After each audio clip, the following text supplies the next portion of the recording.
NYWC. I am the administrator of the NYWC message board, Robert Lottie. Psycho Circus 12 is in the history books, and it will go down in the annals of time as one of the best ever.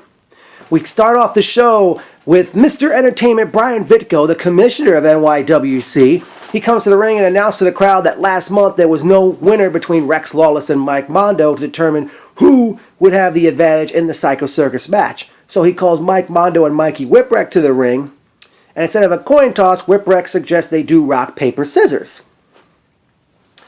As they're about to go rock, paper, scissors, Whipwreck whippersnappers Mondo, and Mondo had rock and Whipwreck had scissors, and Mondo leads Team Elite to the advantage into the Psycho Circus match later in the show. We then have the Joker's Wild Battle Royal, which was won by newcomer Jabali. It was a man under a mask. I don't know who that is. He's probably a student.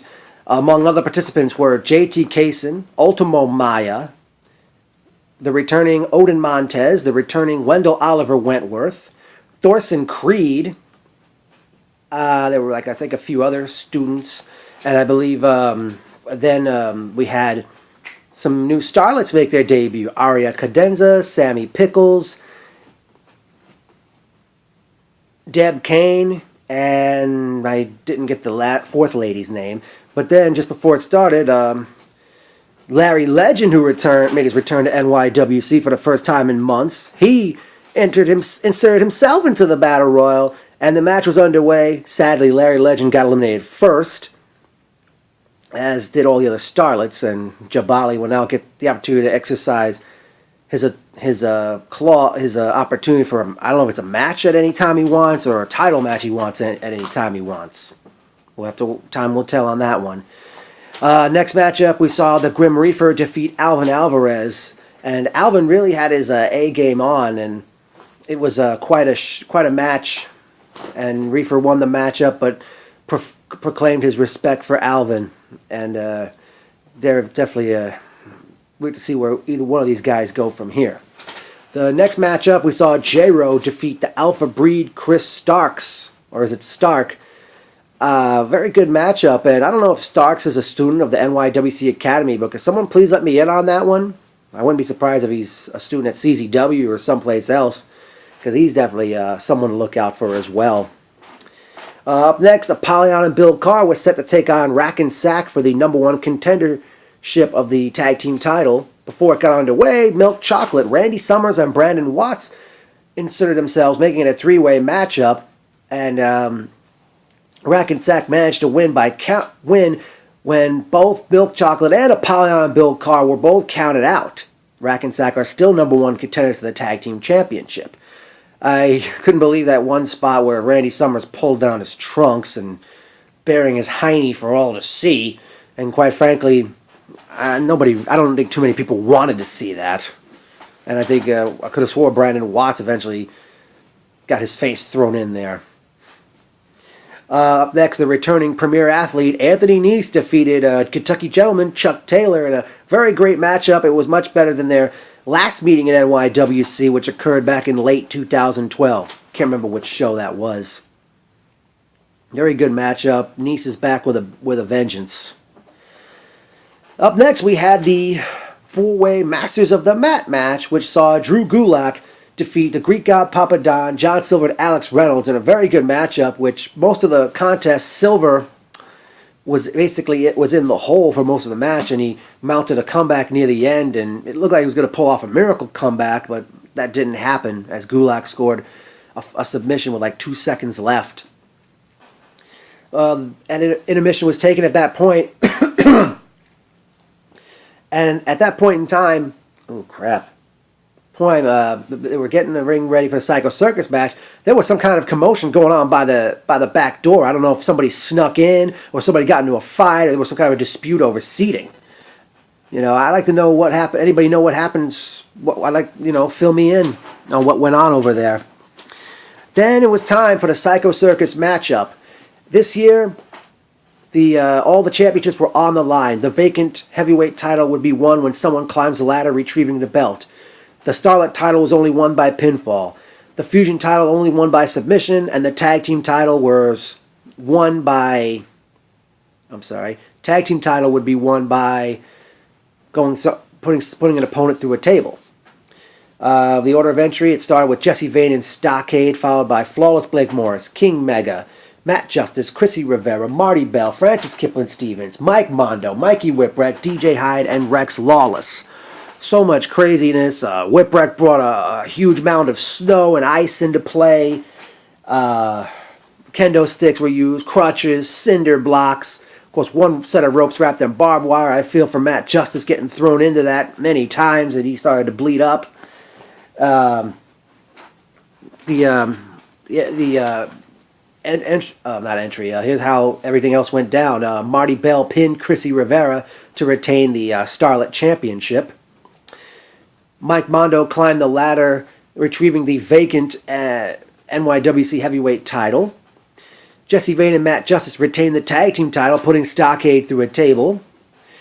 Flawless Blake Morris choked out Francis Kipling Stevens to win the Fusion Championship. And then Rex Lawless pinned DJ Hyde after giving him a Death Valley driver onto light tubes that were laying on two chairs. And as a result, Team Whipwreck won the Psycho Circus match. It was great to have Randy and Anthony return to NYWC for the first time since Psycho Circus 10. Great having Jamie sitting by Steven Scogan, James McGrady, David Poppy, Louis B. Monton B. Tomiso, Ashling. I pronounced it correctly. Welcome back to the Timekeeper's table, Jim Lundis. Satisfied like Richard Marx? Great seeing Shane, John, Neil, Riley. Damn. It was Ralph Duke. Great to see him. I noticed Oliver and Chris, Joey. Craig Bontempi I noticed was there. Definitely a great show. One thing I do want to say, I think maybe for next year's Psycho Circus, there should be a notice posted outside before the people come in, warning everyone that things may go flying in the crowd, because I noticed the cinder block broke and it almost hit some small children that were sitting in the front row. Broken crutch almost hit Randy. I mean, this is one of the wildest shows of all, and I do have to say, show-wise, Psycho Circus match-wise, this was one of the best ever. It'll definitely go down in the annals of time. Great seeing Vinny and his dad. Greg and his daughter Sarah, Charlie and his son Josh. Oh man, who else can I think of here that I saw? Oh, nice meeting Courtney Ryan at the after party. I don't know if she attended the show. I guess it's time for some memorable quotes. Big surprise, Lottie's here. Anthony, when people kept coming outside, wrestlers and others were coming outside before they opened, way before opening up the door. Threw Lottie in the Psycho Circus match. Anthony, when wrestlers came outside, namely I think Dickie Rods. Lottie, it's canceled. Crusher Dugan when he came outside. Side and noticed me. DJ Dick. I believe that was James McGrady and David Poppy right behind me towards DJ Hyde. Poopa Don. I think that was McGrady and Poppy towards Papa Don during the Masters of the Mat match. With Big O out, you're the worst one here. Steven Scogan referring to Alvin during his match with Reefer. He used to be one of us. Me in response, since Alvin used to sit in the crowd watching the shows for so many years before he decided to take a serious stab at wrestling.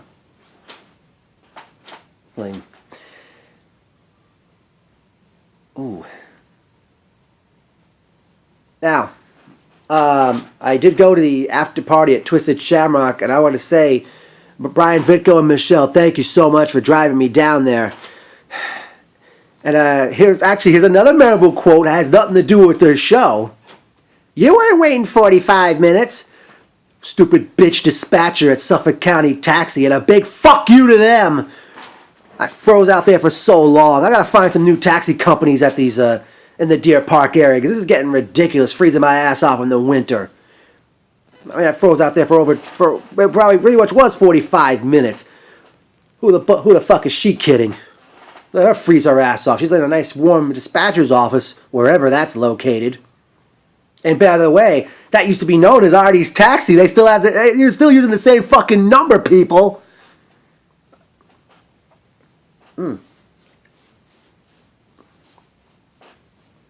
Oh, actually, you know what? Where's your partner in crime? Oh, Vinny's dad, referring to Jessica, who really missed out on an awesome show.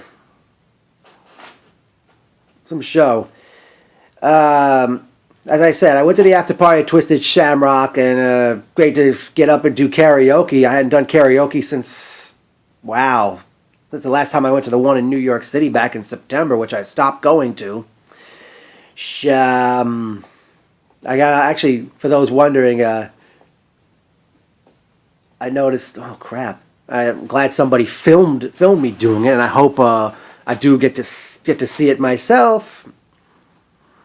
Wow, who else can I think of here? Oh, great seeing Don there.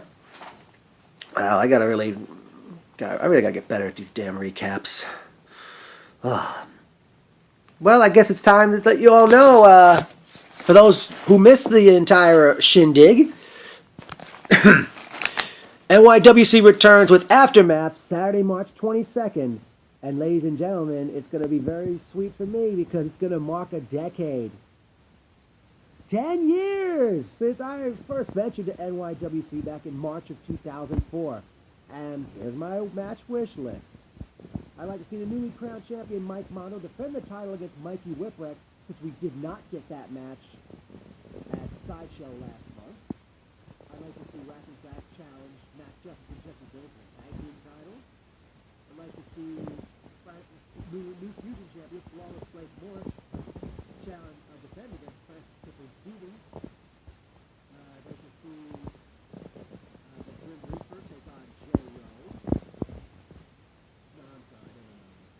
I want to see the Grim Reaper go one-on-one with Premier Athlete Anthony Reese. I don't think those two are going to face each other one-on-one. I'd like to see Jay Rowe hit the 3-star Papa Guy. I'd like to see Apollyon or Bill Carr against Milk Chocolate to finally settle that rivalry once and for all.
Man, what a night it was, and definitely a great time. And oh, Shane, I hope you can have LI karaoke for another NYWC after party in the future.